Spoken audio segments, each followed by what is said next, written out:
Hello everyone, welcome back to our channel, and as you all can already guess that this is the painting that we are going to create in today's tutorial. In case if you have any questions regarding this painting, feel free to drop in a comment below. I'll try to answer all your doubts and questions. And even if you're absolute beginner in watercolor painting, no need to worry, this tutorial is going to be extremely beginner friendly, and all the materials that I have used in this tutorial are given in the description box below.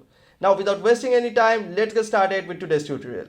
Hello everyone, so getting started right now, we need to draw out the basic sketch like this. The basic sketch is very easy. As you can see, I have placed it somewhere near the 1/3 of the paper over here, the position of these two hearts. You can just combine a triangle and a rectangle together to make these hearts over here. And I have drawn some random bushes over here and some few shrubs along the side of the road. So these are the few lines that you need to draw, nothing much difficult. Just be sure about the position of the object. Make sure these hearts do not cross over the center of the paper. Okay, and try to start the hearts from along the 1/3 of the paper like this approximately, so that you can be double sure regarding the position of the hearts. And the bushes you can go very randomly and no need to worry regarding that. Now getting started with the coloring, what we need to do, we need to take up a slightly bigger size brush. I would prefer you to use this brush.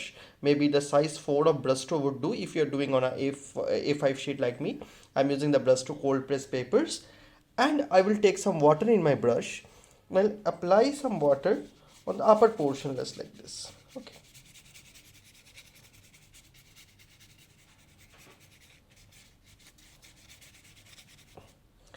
Try to at least not to get the water inside these hearts. Okay, like this.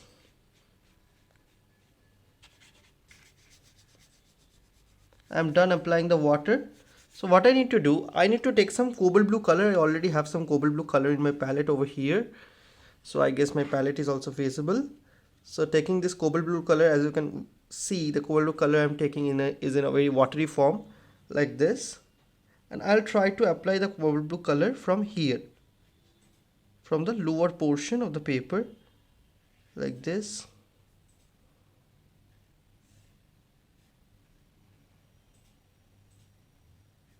Okay, drag the color upwards like this. The paper is wet, so you won't be facing any difficulties in dragging the color upwards in this way. Be careful along the edges like this. Then you take some water in your brush, make the color even more diluted as we move upwards like this, and a very light wash of blue on the upper side just like this. Try to blend it as smoothly as possible. You can see the smooth blend that I'm using with water. It is like a very smooth gradient. Try to get the gradient effect as smoothly as possible. This side looks some extra light, so I'll add some extra blue color over here, the cobalt blue color. But right now we would need to wait for some time, because this paper is completely wet right now. We cannot do anything on the paper. So you better wait for 5 to 6 minutes so that the entire piece gets dried off, or you can use a hair dryer right now. I'll pause the video for 2-3 minutes until this area gets dried off, and then I'll show you the next step. Now that this portion has completely dried off this area, I would like to take up my pencil once again, and I'll just draw out a small trunk of the tree, like over here like this and like this. Don't make it too wide, this much of width is fine. I'll just make it like this. Okay, try to draw it very lightly. It's just for reference. I don't like to draw a lot in watercolor painting. I like to paint it out, but just for reference, keeping this would just help you in long run. So right now what we can do, we'll take up a slightly smaller size brush. Preferably I'll take this size 2 of brush stroke, and with that we can take up some yellow color, preferably lemon yellow. Now with the lemon yellow color, I don't know if my palette is visible. Okay, so this is the lemon yellow color that I have taken, and with the lemon yellow color I'll be mixing a little bit of sap green color, and you will be getting a color which is almost on the yellow greenish kind of mixture, somewhat looking like this. With this mixture, what we can do in a slightly watery form, I'll start by applying it over here like this, mostly on the upper side, because the light is mostly on the upper side. It's on the upper side always prefer to use lighter shades of green like this. This is mostly yellow with a slight tinge of green in it, and I have used sap green like this. I'll try to avoid the area where I have drawn this tree trunk, and after this I'll get rid of the water. I'll keep this brush aside. I'll take an even more smaller size brush, preferably the size 0 of brush stroke. With that, I'll take the normal sap green color, not mixed with yellow or something. This sap green color, I guess my palette is visible over here as well. So with this sap green color in a watery form like this, I would try and apply some color over here. You see the depth in the color has increased.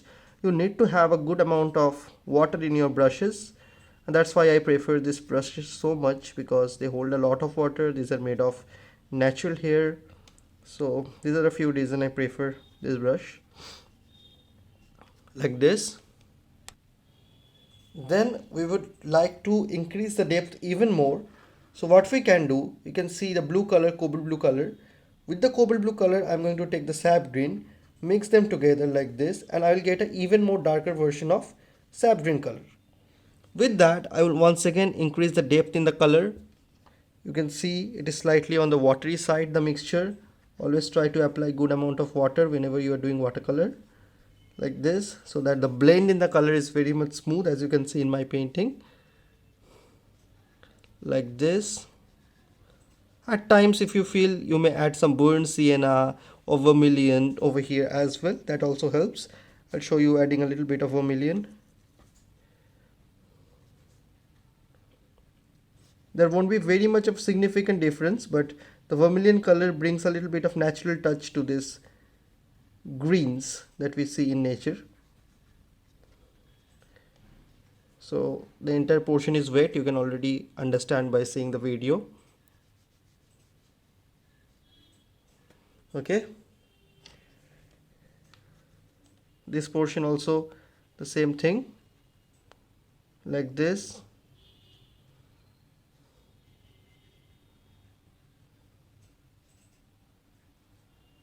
And this portion also I need to fill up like this.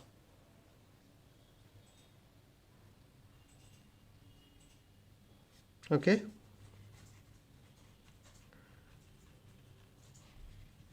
but as it goes far away from our eyes, I won't prefer to give lots of variety in color. Instead, I will use a very light version of this sap green color and just continue it like this, as with distance it should seem the color is going lighter and lighter. That's why I've used a lighter version of green near the horizon line like this. Okay, so this is how we do the bushes.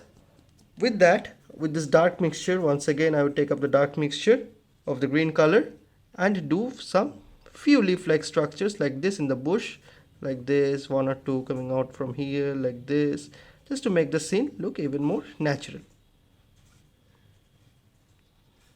Like this, little bit of texture like this always helps. Okay, that seems nice. Now also with this small size brush, I would also prefer to take a little bit of color and not make this lower half that much of straight. Instead, I would like to give a little bit of grassy effect over here like this.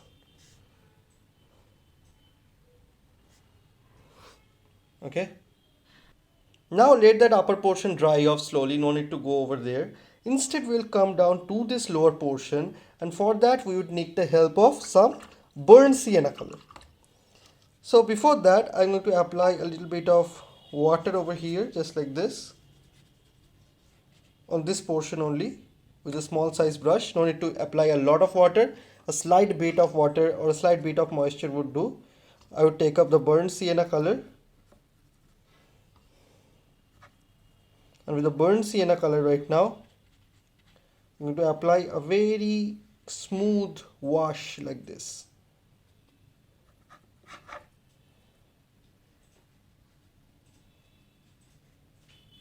Just like this. Just to give a little bit of depth at certain areas, what we can do, we can take this burnt sienna color, mix it with the cobalt blue, and whenever we mixed burnt sienna with a slight bit of cobalt blue, the burnt sienna color goes much darker and it looks like the burnt umber color. You can either use the burnt umber color directly as well if you are not very confident in mixing colors right now, that is also possible. Okay, so like this you can see I have increased the depth of the burnt sienna color. I apply it at certain areas like this, and also along with that I will take up the normal burnt sienna color. I'll try to apply some textures like grass like textures and these kind of things, like this, maybe like this.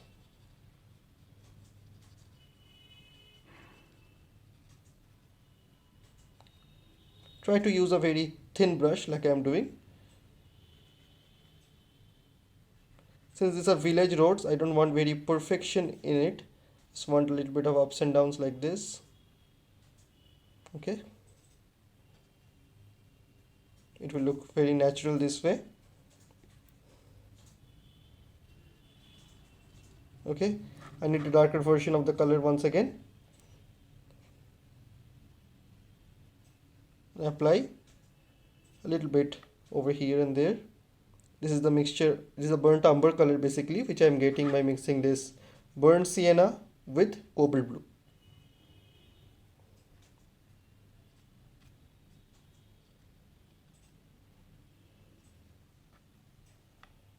Tiny detailings like this. Do not ignore these tiny detailings, they really look good at the end of the painting. So try to put a lot of effort in this ones. Do not overdo, do not make the entire area dark. Only portions of the area should be having this kind of details. Okay. Now since this portion is also quite wet while this portion is also quite wet, we need to once again wait for some time as these two portions dries off, then we can move forward to the next step. So I recommend all of you to use a hairdryer or something, or just wait for 5-10 minutes. This area is going to completely dry off, and I am also going to pause my video for a while to get this area dried off, and then I am resuming with the next steps. Now that these portions are quite dried off, we will start painting the tree, and we can place our hand very nicely. So it's better if you get this upper portion dried off at least, otherwise it will be difficult for you to press your hand or your painting may get spoiled. So the only thing that we need to keep in mind while we are painting trees, that the upper portion should be light and the lower portion should be dark. So that is the basics. Now to start with, I'll take up the sap green color. If you feel like, you can mix a slightest bit of yellow to it, if you wish, and I am just going to randomly paint the tree. Like I'm going to start it from here like this.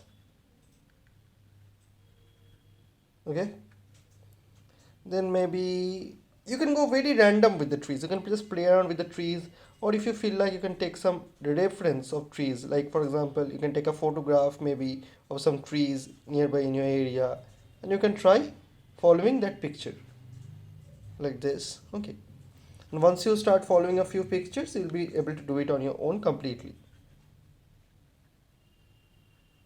Maybe a little bit over here. Okay,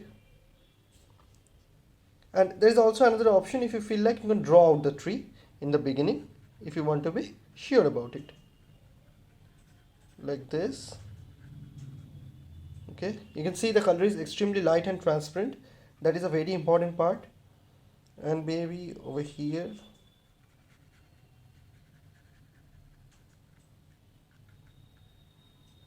like this, and maybe over here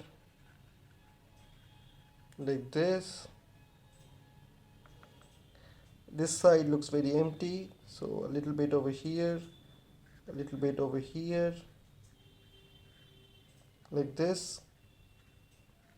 Now this is the basic, sap green color that I have applied for the tree. Now we need to give some depth in the tree. There are various portions of the tree that I have marked out, you can see, and these portions will also have the lower portion darker and the upper portion lighter. That is something we need to work on right now. So like I previously mentioned, that we need to mix some green color with the cobalt blue to make it look darker, but this time to make it even more natural, I'm going to mix a little bit of burnt sienna as well to it, and we will get a darker version of green, but it should be watery, like you can see on my palette right now. It should be very watery like this. And with that, I try to paint it in this way, like this. Try to get the texture in the tree. Try to apply some leaf-like dots and use a very small size brush, and all of these leaf-like structures that you are applying, it will take some practice, but they should look different from one another. Okay, it will make things look even more natural. You can alter the proportions of brown and blue in the green color to get varieties of dark tones. Okay, for example, see the color dark tone color over here and over here is slightly different from one another. So that is something you can play around with if you wish, but not mandatory, of course. Like this and like this. Okay, and then over here, this is the center portion of the tree, so it's gonna be quite dark over here. Not much light is going through these portions. So like this. Okay, okay, now maybe a little bit over here.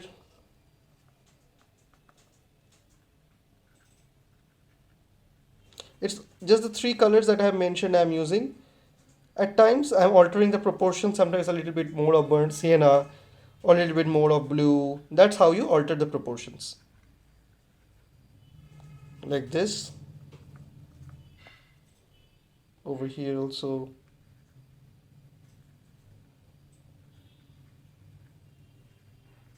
Like this. Now this is the basic thing that we have done. We need to go even more detail with the tree. But before we can go even more detail with the tree, what we have to do, we have to draw out the trunk and the stems of the tree. That's very important before we move forward in the tree. Now, if you think your tree is very wet, like the color may smudge if you try to draw the stem or something like that, then I would prefer to wait for 2-3 minutes at least to get this portion slightly dried off. Okay, so right now I'm getting rid of the depths of the color at certain areas like this with some little bit of water in my brush, and I just want to pause the video for 2-3 minutes once again to get this area dried off before we can start off with the stem and trunk of the tree. The tree seems to be taking a lot of time to dry off, and I want to dry it off very naturally so that the blends can spread out very normally. So I give it more and more time because I want the tree to be completely dried off because the stems need to be done with extreme perfection. So I suggest all of you to leave the tree for a while if you're facing a similar problem like mine that is taking a lot of time to dry off. Instead, what you can do right now, we can finish off small portions in here. What we can do, we can take up a small size brush like this. This is the raffle brush. You can use a size 0 brush or brush 2 as well, works perfectly fine. Now with that, what we can do, we can take up the yellow color and the sap green color together. We'll get a very light version of green like we have previously used as well, and add a little bit of touch of green just below these houses like this, over here as well. Try to make the lower half not straight, a lot of ups and downs because I want to make it look very natural. That's why, like this.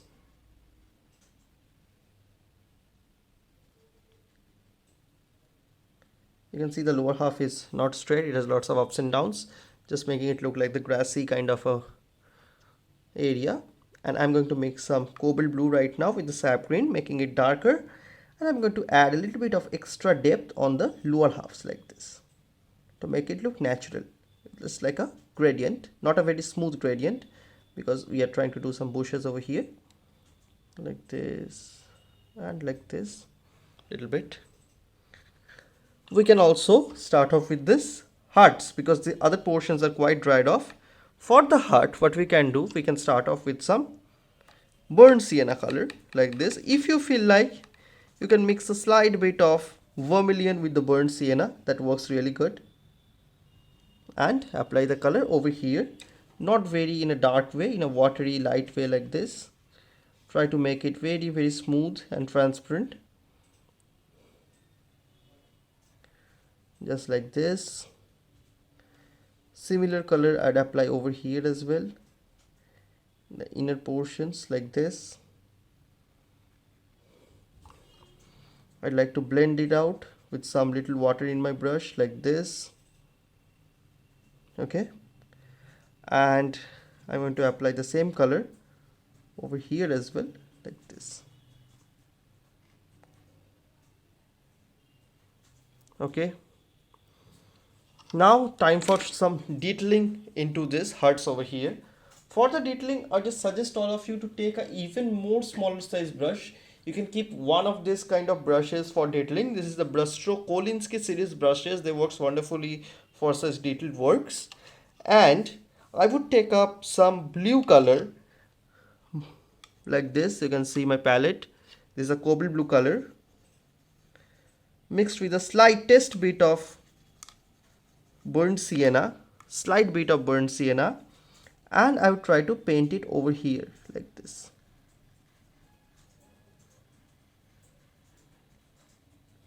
What I'm trying to do is to do some shadows over here like this. We can do it. Okay, and similarly with the bluish kind of tone that we are having, cobalt blue, we'll try to apply some cobalt blue color over here like this. Like this, we are applying some cobalt blue color over here representing the shadows, and on the lower half we can mix some burnt umber color. I'm making it on my palette and apply it over here, so you'll get two colors over here. One is blue and one is brown, like this. Try to go very slow and specific with the detail of the hearts, because the hearts are one of the very important object in the entire painting. And I would take up the burnt umber color once again. With the burnt umber color, I would try and apply one step darker version of color just over here like this, and try to dilute it with some little water in your brush just like this. Okay, also since this inside portion is going to have a lot of depth, with the same burnt umber color which I am making by mixing the burnt sienna with the cobalt blue, we can apply it over here just like this. We can apply it over here, but I can't keep the color that much rigid. So after coming till here, we'll have to take up a little bit of water in our brush, and we will have to dilute the color slowly like this. Okay, we would also need some details in the second heart, which is slightly far away from our eyes. Let me blend the color a little bit more nicely and add a slight bit of depth just like this. Yeah, okay, now coming to this heart over here, I'd be taking the same color as you can see on my palette and apply some shadows like this. This is the mixture of more of blue and less of burnt sienna that I have applied for the shadows. Now you can see these portions of the heart are pretty wet right now, so it's very difficult for us to add any detailings right at this moment. So we'll have to wait for the hearts to dry off, and even I'll have to just pause the video for a while because I cannot place my hand over here while drawing the trunk of the tree. So I'll pause the video for 2-3 minutes. You all also wait for this portion to dry off, then I can move forward with the next step. So now that this portion has dried off, what we can do, we can take up this small size brush or the brush to zero size brush once again, and take up the normal burnt sienna color, not mixed with anything right now, and apply it to this empty portion which is the trunk of the tree. Try to go a little bit transparent with a little bit of watery version of this color like this.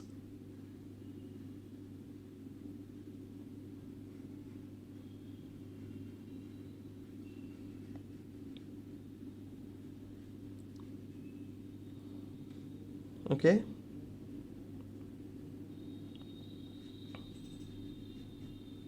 after that I'll take up once again this extreme small size brush, and I would mix some blue color to the burnt sienna, making the burnt sienna color look darker like we have previously done.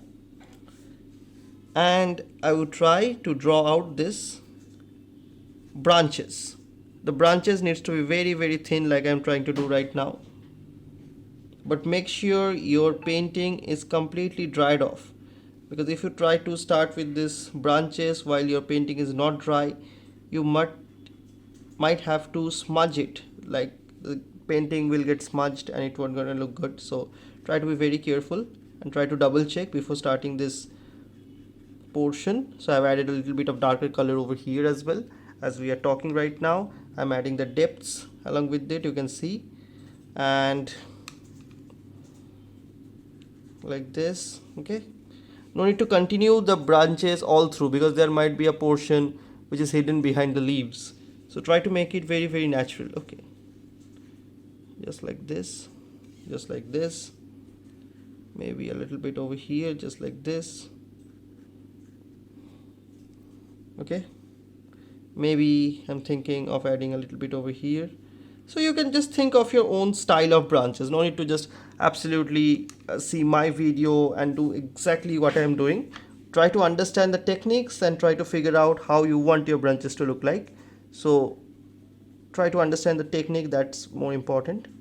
So I'm drawing out a few branches over here like this, but it's a very big tree, so we have to draw out a quite good number of branches, otherwise it won't look very natural. Like this, some maybe over here like this and like this. Do not use a lot of water in your brush while you are drawing out branches, because if you're having a lot of water in your brush, you will get very blunt strokes, which is not going to look very good over here. A slight amount of water to get the brush moving is important, but not a lot of it. So you can see I'm getting rid of the extra water at the edge of my palette.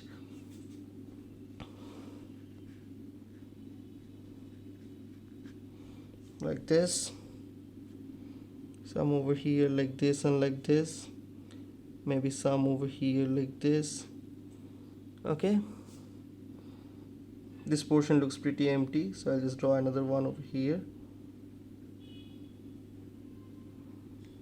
like this. Even more sub branches you can draw out like this.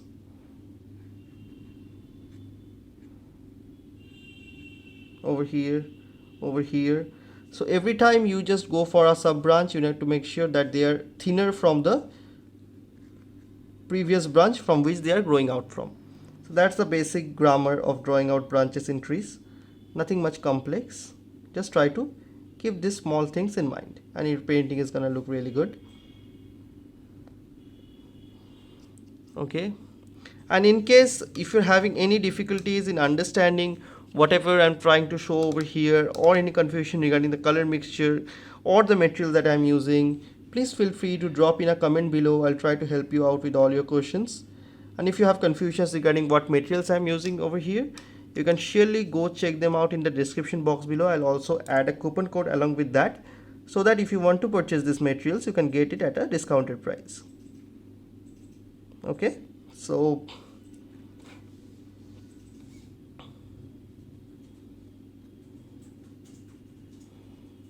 I think this much amount of branches looks pretty good. I don't need to add too many of them. Just like this.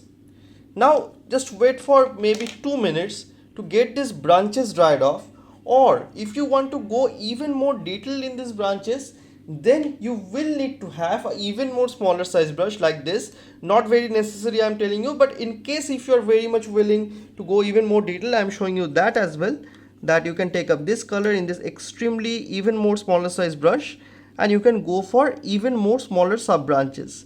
This might be necessary if you are doing it on a slightly bigger size paper than mine, then going for another layer of sub branches would be helpful, like this, or like this, or maybe like this, like super thin ones, like this, or like this.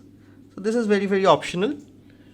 And after you are done over here, we'll have to wait for 2 minutes to get this portion dried off. It won't take a lot of time to dry off these branches, maybe just 2 minutes, and then we can add on some depth in the leaves of the tree to make the tree much more realistic. Now that the branches have completely dried off, we have to take a small size brush, preferably the size 0 of brush stroke, and we need to add certain details. For that, I will be adding green color, sap green, with that some blue color which is cobalt blue, and I would mix some burnt sienna to it, and I'll get a color looking like this. You can see my palette. So over here, I'll be adding certain detailings. Just see how I'm holding my brush.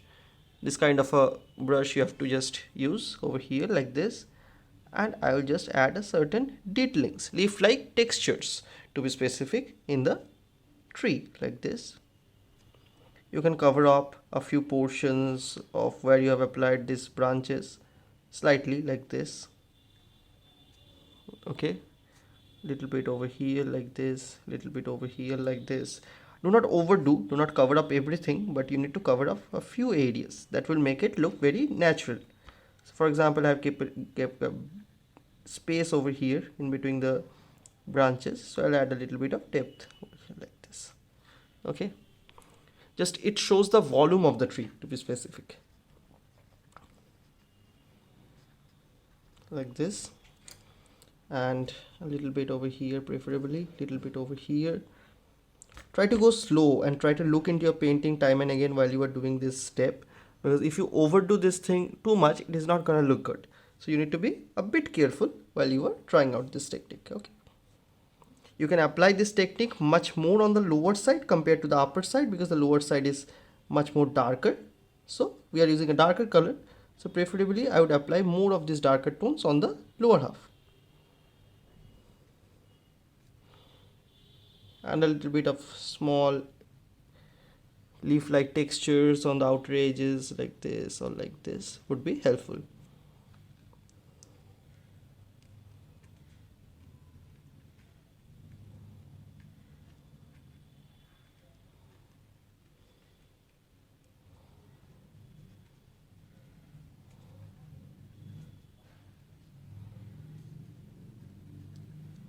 Like this, like this.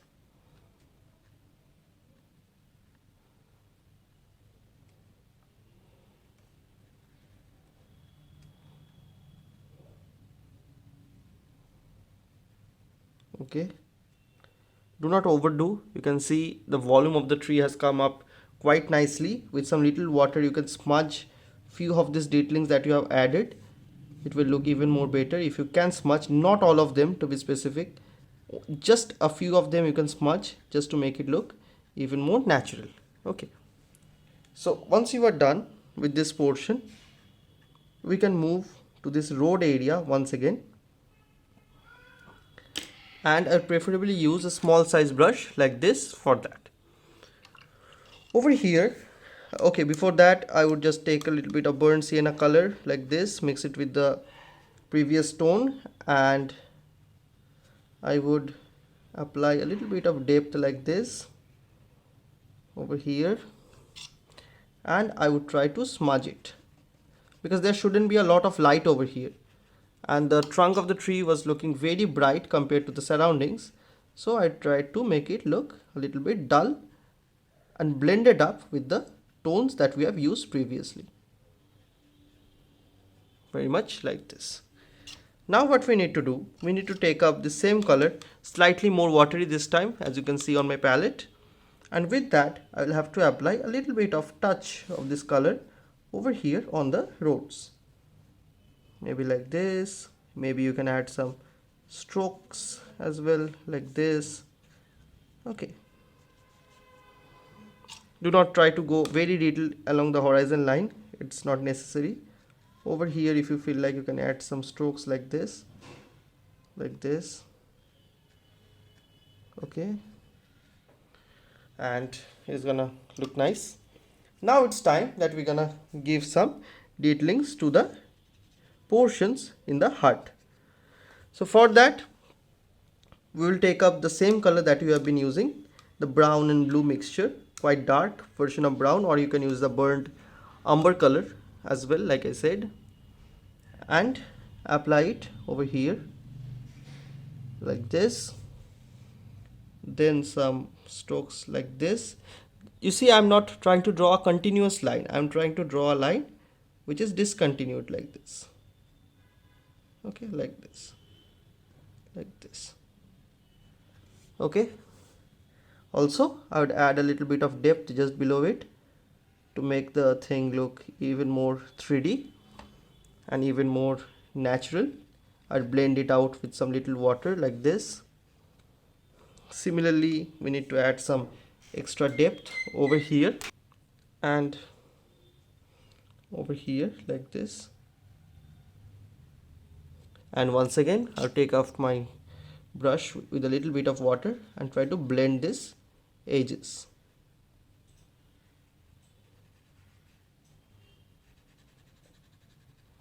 Okay, and with the same color, once again I would try to add a little bit of depth and textures over here to this hut.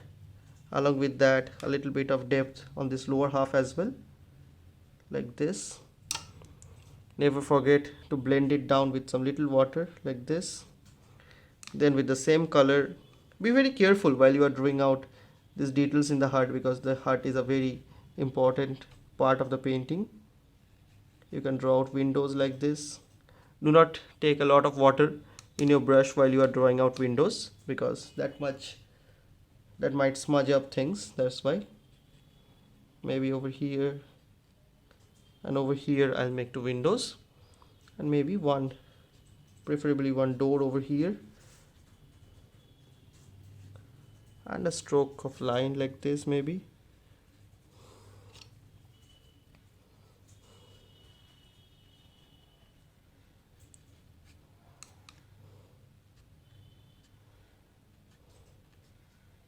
See, not very detailed, but there should be a minimal level of detailing into the huts over here. Okay. Now this portion is done. The last step of the painting being with the dark version of burnt sienna, which we use by mixing it with the cobalt blue color, we can add a few detailings like we have done in the huts as well, like this on the foreground of the painting too. Like this we can do. We can add a little bit over here. Do not need to overdo. Slight bit always helps. Like this, and maybe you can add on a few strokes like this or like this.